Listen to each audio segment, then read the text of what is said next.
70을 맞이한 우리의 삶은 비록 넉넉하지는 않아도 조용히 흘러가고 있었다. 40년이 넘는 세월을 함께 살아온 그 사람과 나. 젊은 날의 상처와 흔들림을 견디며 조금씩 모아온 돈, 퇴직 후에도 아끼고 절약하며 마련한 작은 노후 자금은 우리를 지탱하는 마지막 기둥이었다. 화려하지는 않았다. 때론 쪼들리기도 했다. 하지만 그것이 우리의 전부였고 그것만으로도 충분하다고 생각했다. 이제는 더 이상 모험도 불안도 없이 평온히 살 수 있으리라 나는 믿고 있었다. 매일 아침 6시면 함께 일어나 근처 공원을 산책했다. 느린 걸음으로 한 바퀴를 돌고 나면 벤치에 앉아 햇살을 쬐었다. 그는 신문을 읽었고 나는 그저 그 옆에 앉아 사람들을 구경했다.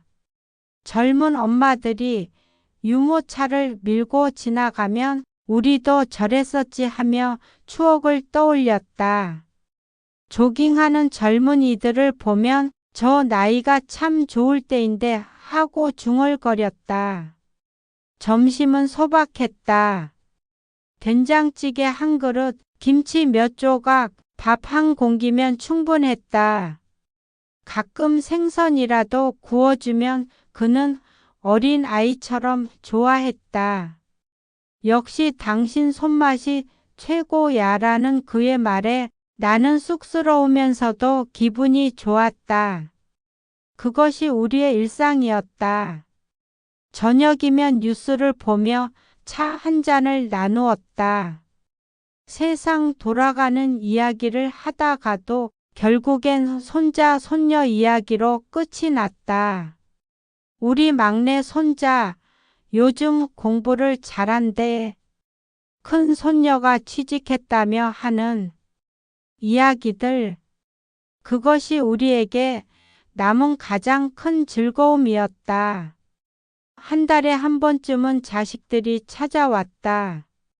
손자들을 데리고 오는 날이면 그는 며칠 전부터 들뜨곤 했다. 용돈을 얼마나 줄까 고민하고 손자들이 좋아할 만한 과자를 미리 사두었다.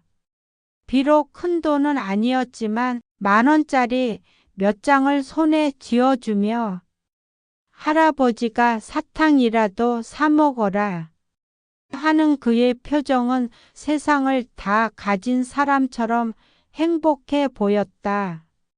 우리는 특별한 여행도 하지 않았다. 가끔 버스를 타고 근교의 사찰을 다녀오거나 단풍이 드는 계절이면 산에 올랐다. 그것만으로도 충분했다. 젊었을 때처럼 먼 곳을 가고 싶은 욕심도 없었다. 그저 이렇게 건강하게 함께 나이 들어가는 것. 그것이 우리가 바라는 전부였다. 저녁 식사 후 함께 설거지를 하며 나누는 시시콜콜한 대화들. 오늘 슈퍼에서 계란이 싸던데 옆집 할머니가 병원에 입원했다더라. 같은 평범한 이야기들이 우리의 하루를 채웠다. 권태롭다면 권태로울 수도 있는 일상이었지만 나는 그 평온함이 좋았다.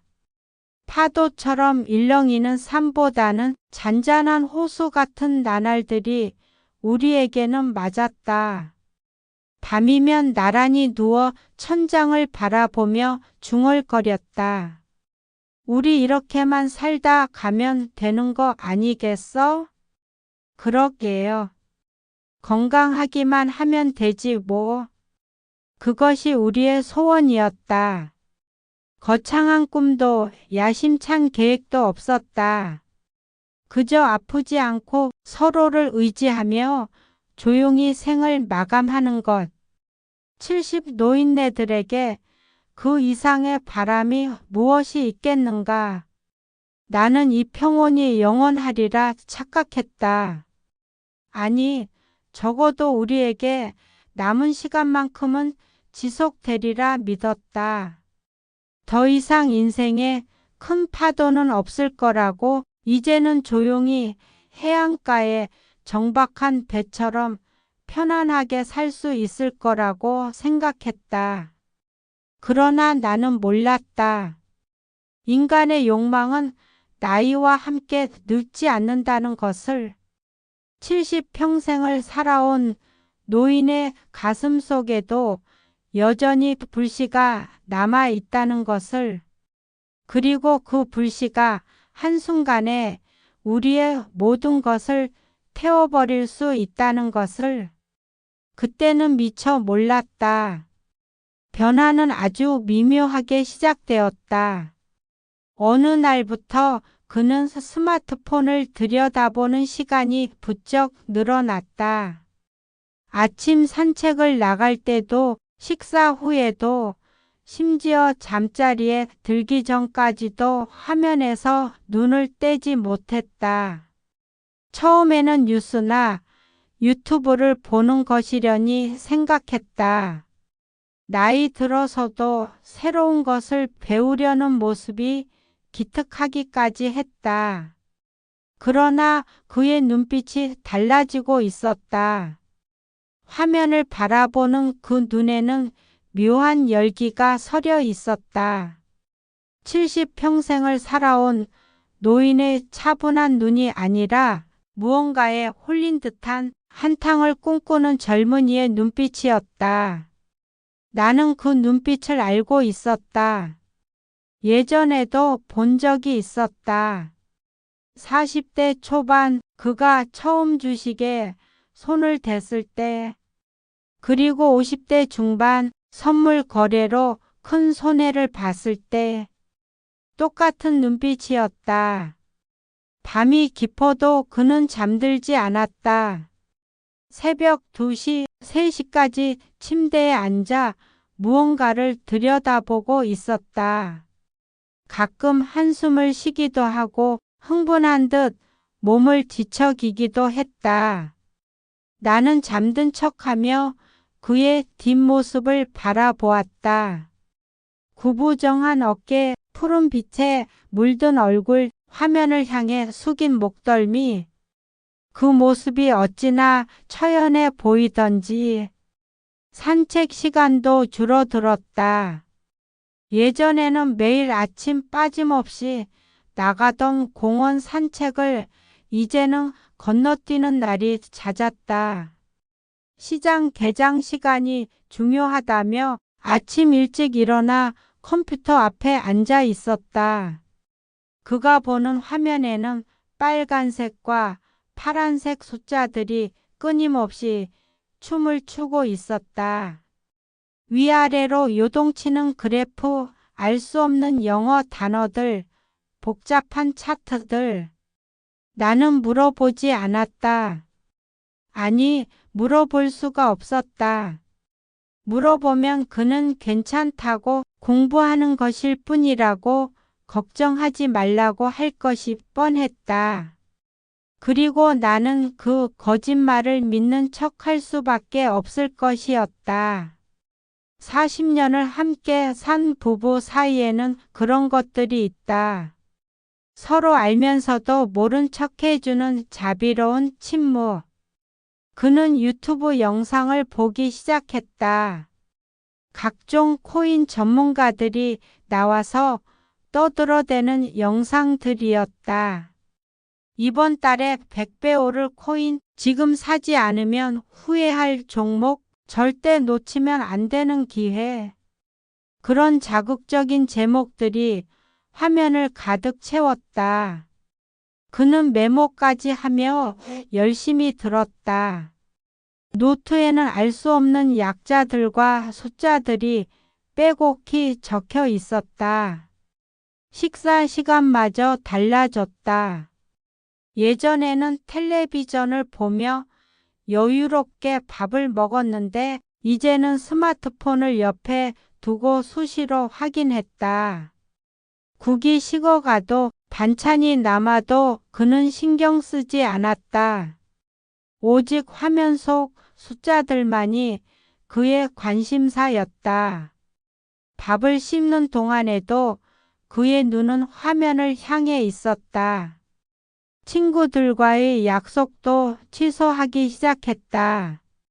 오랜 친구가 전화를 걸어와도 요즘 몸이 안 좋다며 만남을 피했다. 실제로는 집에 앉아 차트만 들여다보고 있었다. 세상과 단절되어 가고 있었다. 아니, 스스로를 고립시키고 있었다. 오직 그 가상의 숫자들만이 그의 세계가 되어가고 있었다. 나는 불안했다. 가슴 한구석이 묵직하게 가라앉는 것 같았다. 과거의 상처들이 하나둘씩 떠올랐다. 40대에 잃었던 목돈, 50대에 빚을 지고 몇 년을 허덕였던 기억, 그때마다 그는 맹세했었다. 다시는 투기를 하지 않겠다고, 가족을 위해 성실하게 살겠다고. 그 맹세가 무색하게 지금 그는 다시 같은 길을 걷고 있었다. 젊은 시절 2차례나 무너졌던 기억은 그에게 희미해진 것일까? 아니면 나이가 들어 판단력이 흐려진 것일까? 남은 생을 지탱할 돈조차도 그는 다시 불릴 수 있는 기회라는 환상 속에 던져넣고 있었다. 마지막으로 한 번만이라는 속삭임이 그를 사로잡았다. 손자들에게 더 많은 용돈을 주고 싶다는 명분, 여생을 좀 더 여유롭게 살고 싶다는 욕망, 한 번쯤은 큰 돈을 벌어보고 싶다는 마지막 야망. 노인의 손끝에서 키보드가 눌릴 때마다 스마트폰 화면을 들여다보는 그의 구부정한 뒷모습을 볼 때마다 나는 알 수 없는 공포를 느꼈다. 이것은 투자가 아니었다. 이것은 공부도 아니었다. 이것은 70 노인이 마지막 남은 인생마저 걸고 버리는 도박이었다. 평생 쌓아온 모든 것을 한순간에 잃을 수 있는 위험한 불장난이었다. 나는 지켜볼 수밖에 없었다. 말려도 소용없다는 것을 알고 있었다. 욕망에 사로잡힌 사람은 누구의 말도 듣지 않는다. 그저 불길이 번져가는 것을 바라보며 재앙이 다가오는 것을 느끼며 무력하게 서 있을 뿐이었다. 불길은 예고 없이 그러나 빠르게 번졌다. 처음 며칠은 그가 들뜬 표정을 짓기도 했다. 조금 올랐다며 기뻐했고 이제 곧 큰 돈을 만질 것 같다며 흥분했다. 그럴 때마다 나는 가슴이 철렁 내려앉았다. 기쁨이 클수록 이후의 추락도 클 것임을 나는 알고 있었다. 변화는 일주일 만에 찾아왔다. 그의 얼굴에서 혈색이 사라졌다. 화면을 보는 눈빛이 초조함으로 물들기 시작했다. 손가락으로 화면을 끊임없이 아래 위로 후어댔다. 새로 고침 또 새로 고침. 숫자가 바뀌기를 간절히 바라는 듯 했다. 2주일이 지나자 그의 말수가 눈에 띄게 줄어들었다. 식사 때도 거의 입을 열지 않았다. 밥을 입에 넣어도 씹는지 마는지 모를 정도로 멍하니 앉아 있었다. 가끔 한숨이 새어 나왔다. 깊고 무거운 한숨. 70평생 살면서도 들어본 적 없는 영혼까지 빠져나가는 것 같은 한숨이었다. 밤이 되면 상황은 더 심각해졌다. 그는 잠을 이루지 못했다. 침대에 누웠다가도 벌떡 일어나 화장실에 갔다 왔다. 1시간에도 서너 번씩. 실제로 화장실에 갈 일이 있는 게 아니라 불안해서 가만히 있지를 못하는 것이었다. 어둠 속에서 그의 거친 숨소리가 들렸다. 사흘째 되는 날 밤 그는 화장실에서 구토를 했다. 토하는 소리를 듣고 달려갔을 때 그는 변기를 붙잡고 무너져 있었다. 등이 바들바들 떨리고 있었다. 진땀이 흘러내렸다. 70 노인의 마른 등을 쓸어내리며 나는 처음으로 울컥하는 감정을 느꼈다. 식사는 거의 하지 않게 되었다. 입맛이 없다며 밥을 남겼다. 평소 좋아하던 생선 구이를 내놓아도 젓가락을 들지 않았다. 며칠 사이에 뺨이 쏙 들어갔다. 옷이 헐렁해졌다. 얼굴에는 핏기가 없고 눈 밑에는 검은 그늘이 드리워졌다. 한 달이 지날 무렵 상황은 걷잡을 수 없이 악화되었다.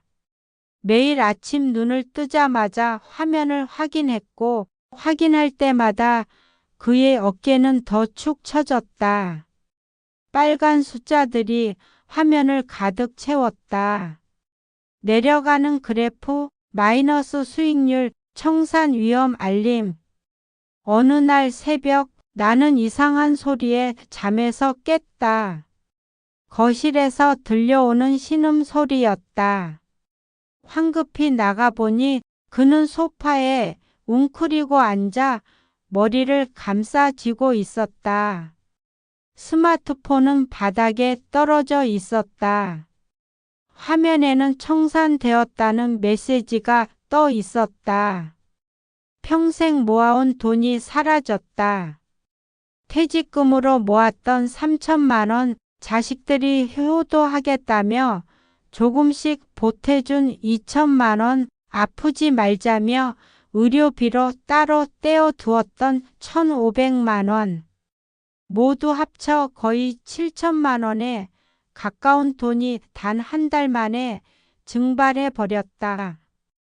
통장 잔액을 확인했을 때 나는 현기증을 느꼈다. 100만 원이 채 남지 않았다.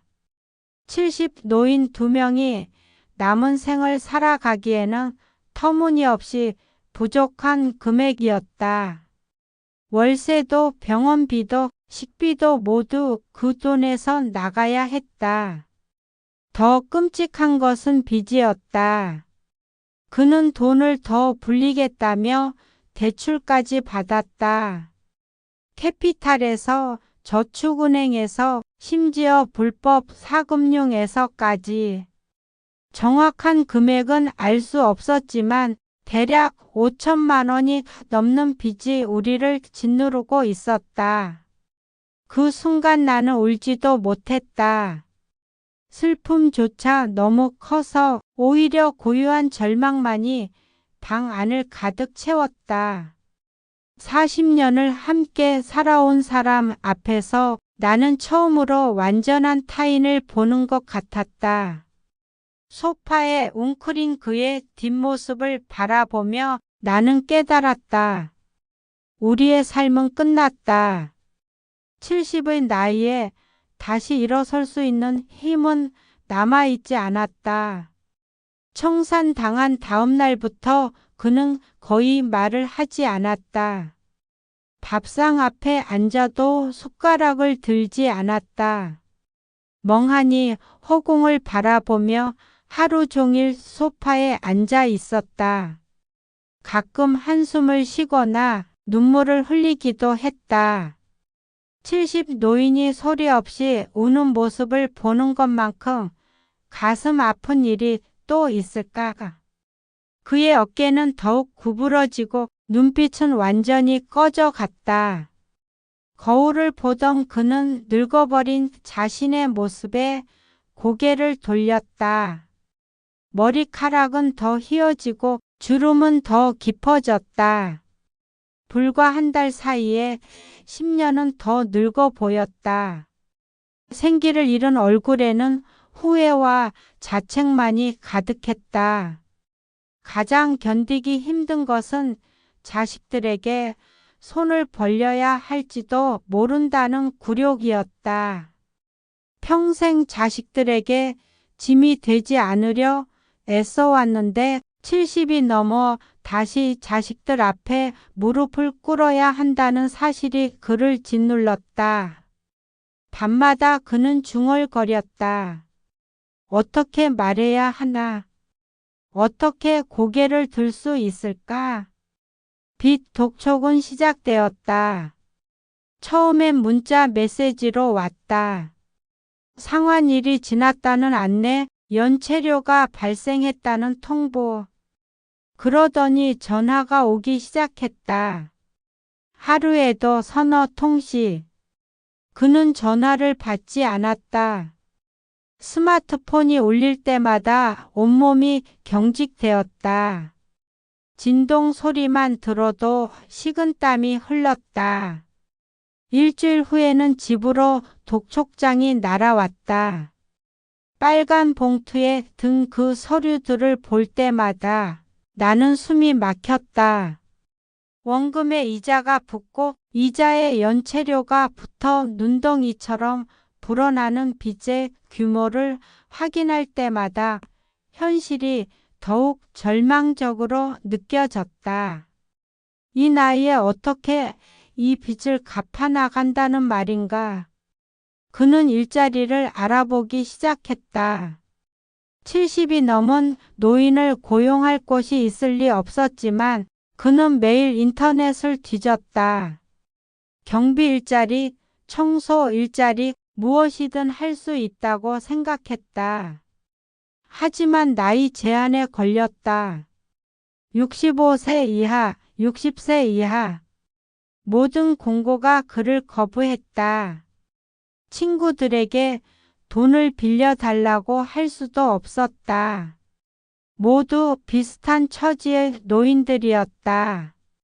자식들에게도 아직 말하지 못했다. 창피해서 부끄러워서 실망시키고 싶지 않아서 그는 완전히 고립되었다. 세상 어디에도 손을 뻗칠 곳이 없었다.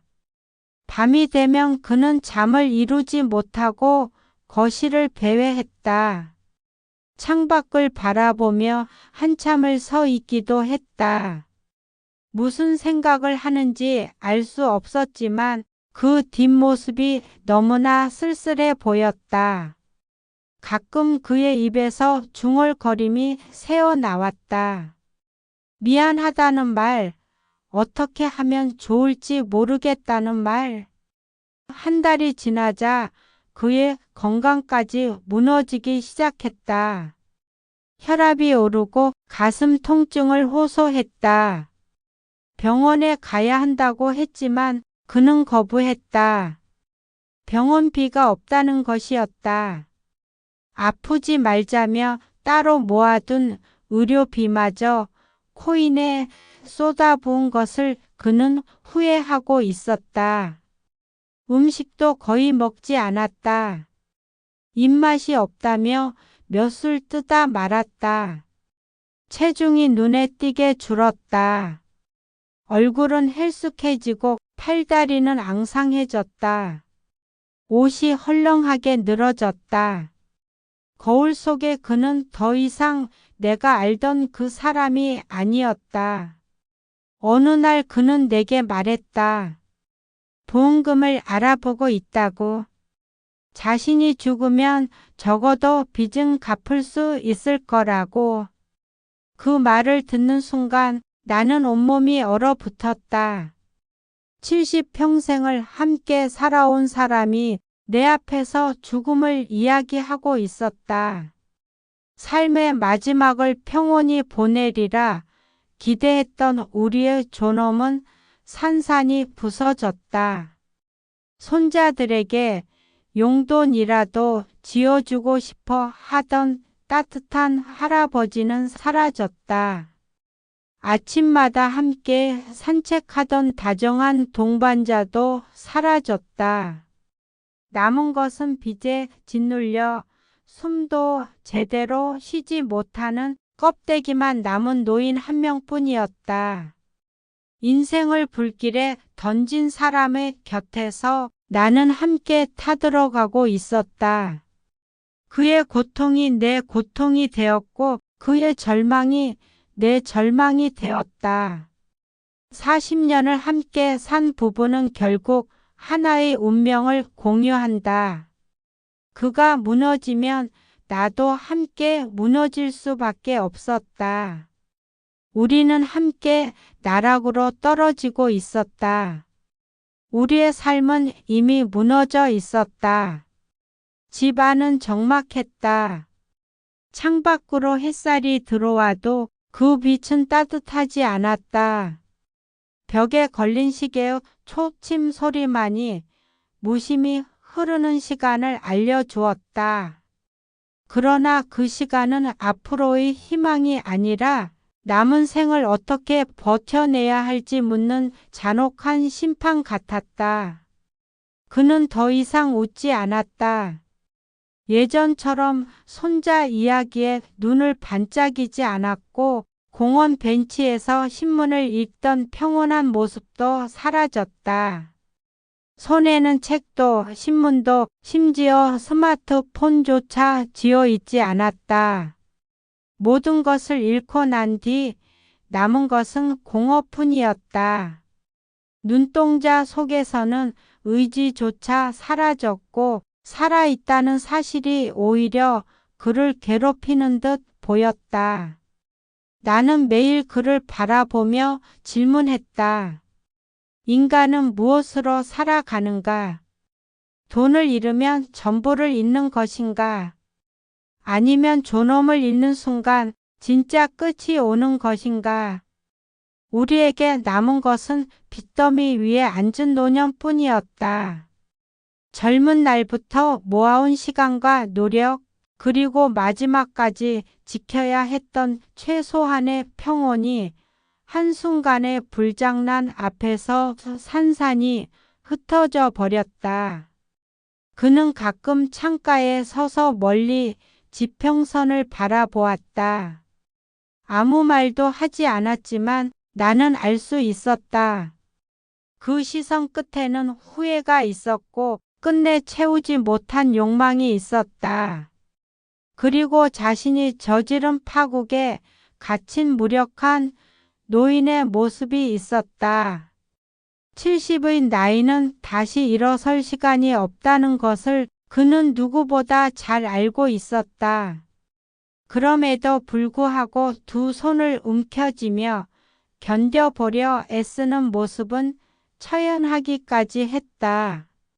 집으로 밀려드는 독촉장과 시도 때도 없는 전화벨 소리는 우리의 일상을 완전히 갉아먹었다. 불안은 바람처럼 스며들어 잠을 앗아갔고 희망이라는 단어는 더 이상 우리와 상관없는 것이 되었다. 어느새 우리는 생존이라는 단어조차 사치처럼 느껴지는 지경에 다다라 있었다. 나는 깨달았다.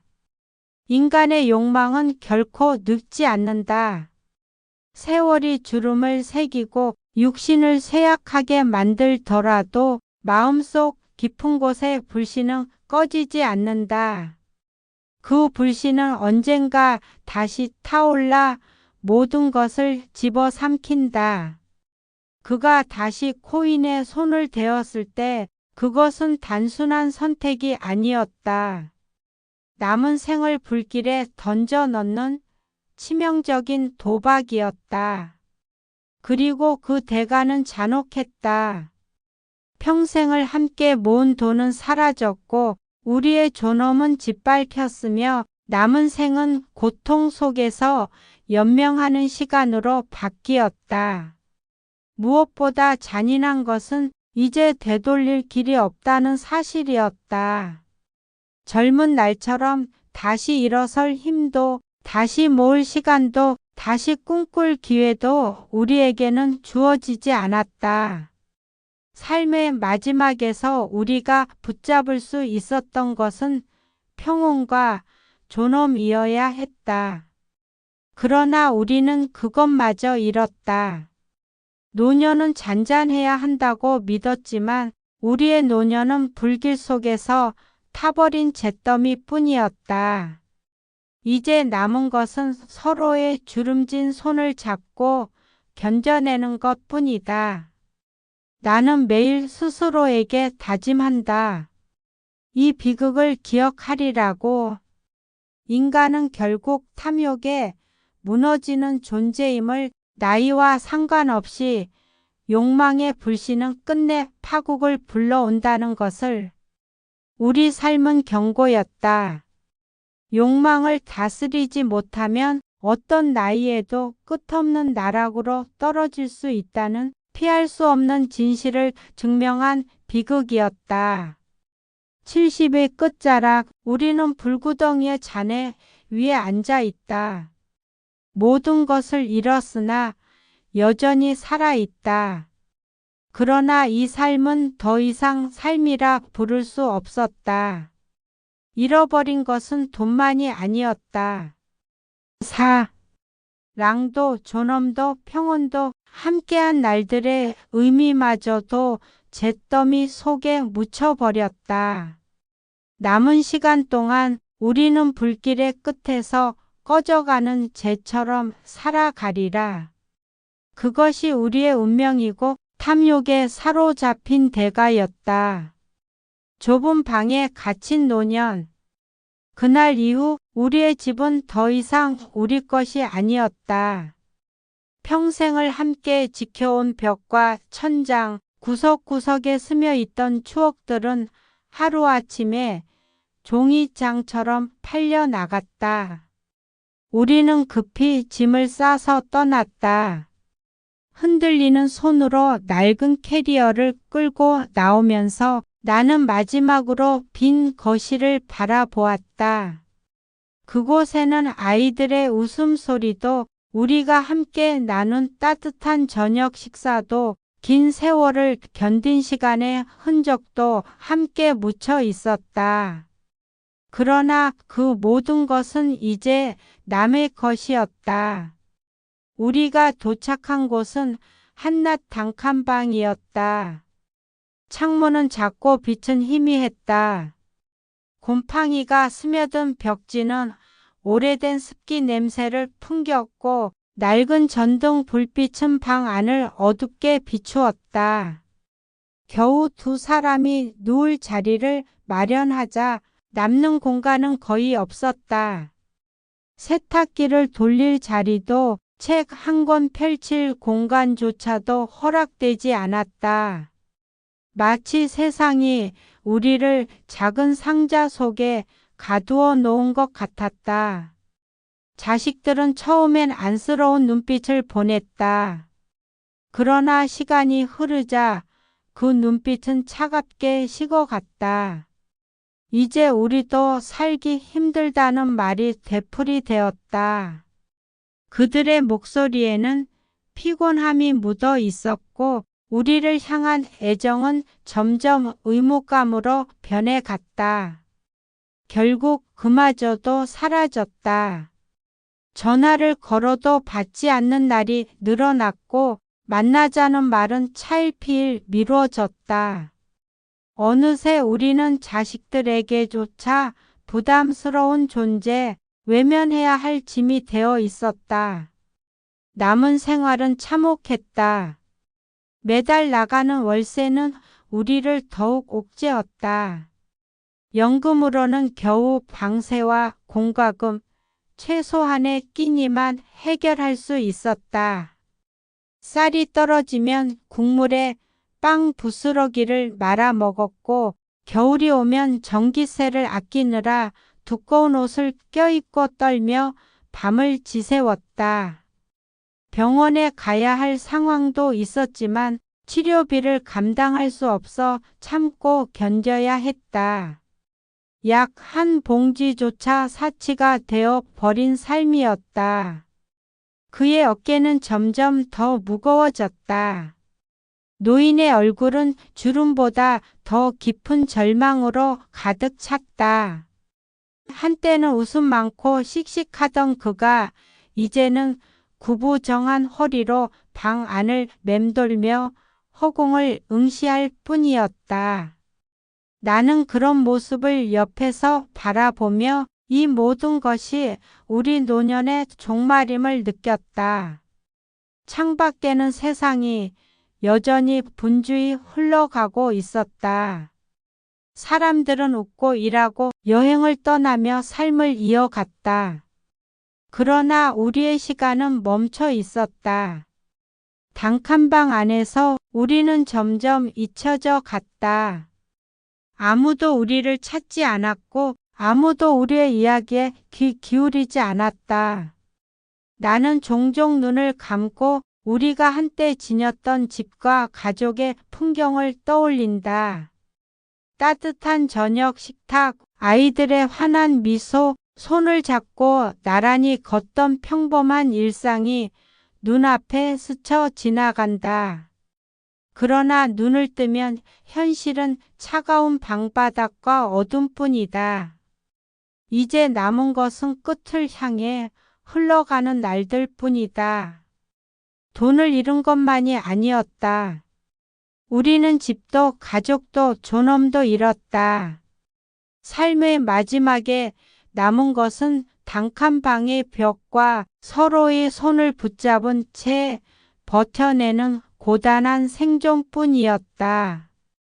우리의 비극은 한 사람의 욕망으로 시작되었지만 끝내는 두 사람의 삶 전체를 불태워 버렸다.